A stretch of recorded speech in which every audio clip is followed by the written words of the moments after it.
علیکم ورحمۃ اللہ وبرکاتہ۔ اللہم الہمنی رشدی وعاذنی من شر نفسی۔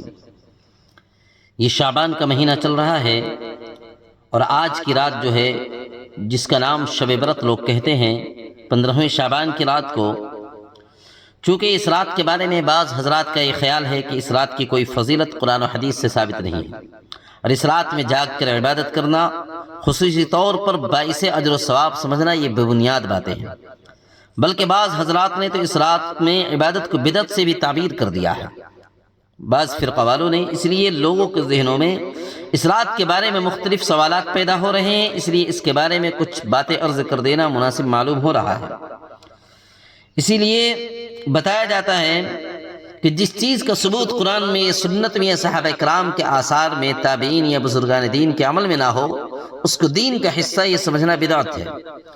اور ہمیشہ سے یہ بات کہتا آ رہا ہوں کہ اپنی طرف سے ایک راستہ گھڑ کر اس پہ چلنے کا نام دین نہیں ہے، بلکہ دین اللہ اس کے رسول کی اتباع کا نام ہے۔ اگر واقعتاً یہ بات درست ہے کہ اس رات کی کوئی فضیلت ثابت نہیں، تو بے شک اس رات کی خصوصی اہمیت دینا یہ بدعت ہوگا، جیسا کہ شب معراج کی رات کے بارے میں بات آتی ہے۔ لیکن واقع میں شب برت کے بارے میں یہ کہنا بالکل ہی غلط ہے۔ اس کی کوئی فضیلت حدیث سے ثابت نہیں ہے، ایسا کہنا بالکل غلط ہے۔ حقیقت یہ کہ 10 صحابہ کرام سے فضیلتیں ملتی ہیں، حدیث میں روایت ملتی ہیں، جن میں نبی کریم صلی اللہ علیہ وسلم نے اس رات کی فضیلت کو بیان فرمائی ہے۔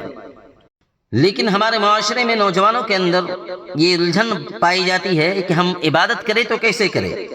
تو اللہ کے رسول صلی اللہ علیہ وسلم سے جو بات ثابت ہے، تو عبادت کرنی ہے تو اس رات میں انفرادی عبادت کرنی ہے، اجتماعی عبادت نہیں ہے۔ انفرادی عبادت جیسے نفل ایک ایسی عبادت ہے جس کا تعلق بس بندہ اور اس کے پروردگار سے ہونی چاہیے، بس تم ہو اور تمہارا اللہ ہو، تمہارا پروردگار اس کے سامنے ہو۔ جیسے کہ بادشاہ کے ایک عام دربار ہوتا ہے، اسی طرح جماعت کی نماز تو اللہ تعالیٰ کا عام دربار ہے، اور دوسرا ایک خاص دربار ہوتا ہے جو خلوت اور تنہائی کا ہوتا ہے۔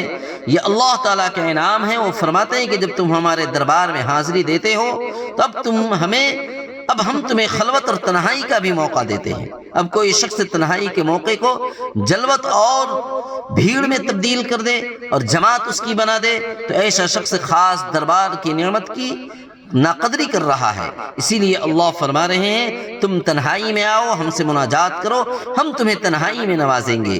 لیکن ہم تنہائی میں اللہ کے سامنے غفلت کا شکار ہو جاتے ہیں اور کہتے ہیں کہ مسجد میں شبینہ کا انتظام ہوتا ہے، لوگ جمع غفیر کے ساتھ ہوتے ہیں، نیند نہیں آتی ہے۔